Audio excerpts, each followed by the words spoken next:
Welcome back. We have a lot of interesting developments today on the big question of conspiracy between the Trump campaign and Russia. NBC News has learned that the Senate Intelligence Committee is approaching the end of its investigation, and that both Democrats and Republicans on the committee say they've uncovered no direct evidence of a conspiracy between the Trump campaign and Russia.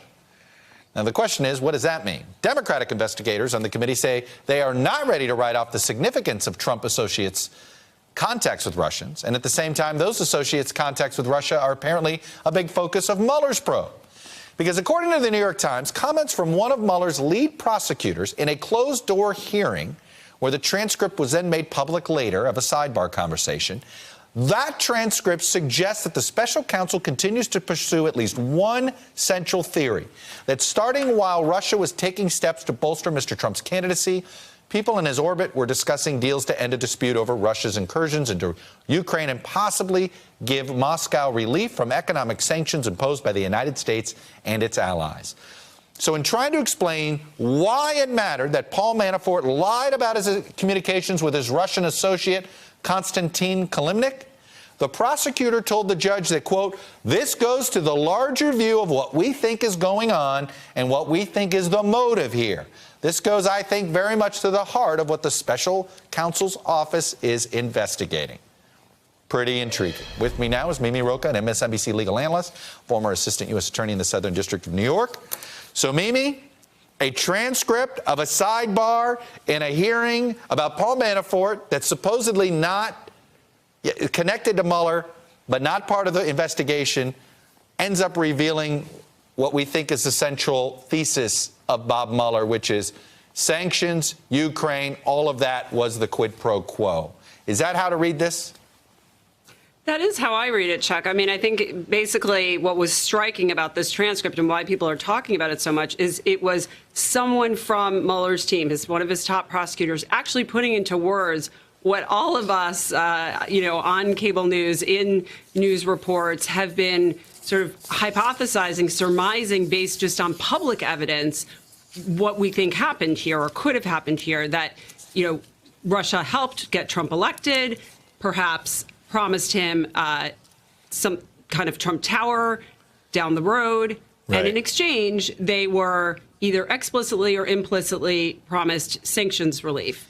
I think that the report today that you mentioned, right. Senator Burr coming out and saying there was no direct evidence of that kind of conspiracy, that also really struck me because, first of all, without getting too much into sort of a law school course here, prosecutors almost never have direct evidence. I was just going to say, how often at the level that you have prosecuted people at the Southern District of New York, I assume if you have direct evidence, you usually don't need a U.S. attorney. It's over. It's just done. Usually direct evidence, there's no trial. They've been caught red-handed, right? I mean, if you're prosecuting, it means you don't have the direct evidence necessarily, no?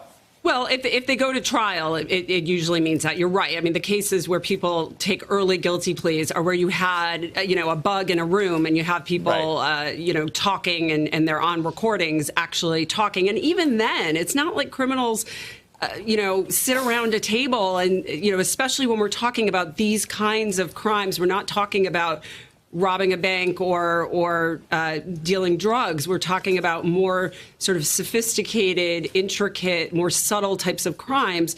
They don't sit around and lay out their plan. There are subtle discussions. There are winks and nods. There are implicit, understood things. There are many different players communicating different parts of the agreement. So you don't have it all sort of laid out for you. But exactly. So direct evidence would be like a recording or a cooperator, someone who was in the inside in the discussions when they happened. Usually what you have is more a series of events and things that you can point to from which you would draw inferences. And that's circumstantial evidence. And that kind of evidence is just as valuable in the eyes of our judicial system. There are explicit instructions to juries that you should consider circumstantial evidence as much value, give it as much weight as direct evidence. That may not be so clear to the American public without a judge sort of explaining to them why that is. So I think it's easy for people to say, well, yeah, we see all these things, but there's no smoking gun is really what people seem to be looking for. Well, in fact, let me get to this. It's this definition of collusion and the president's favorite thing to say. There's no collusion, no collusion, no collusion. And there's no direct evidence. But let me ask you this. If one part of the campaign is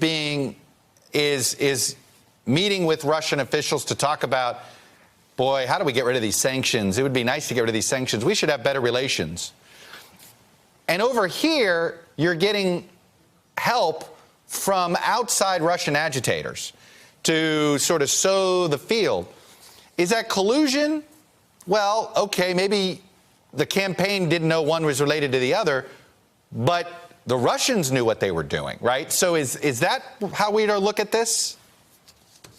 Well, I think the way I would look at this point, given what we know, and again, we're all just basing this on the public-facing evidence and the evidence that we have gleaned from Mueller, and I think there probably is more.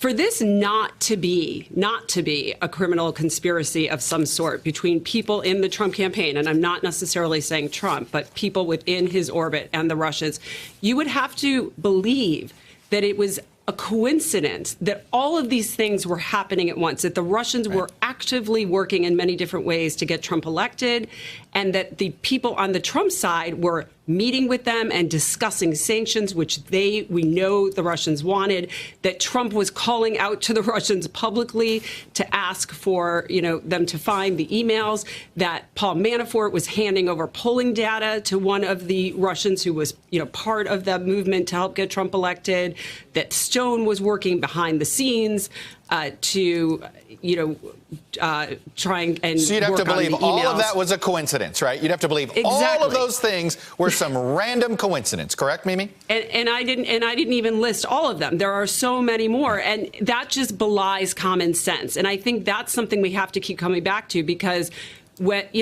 often what seems to make the most sense is what happened.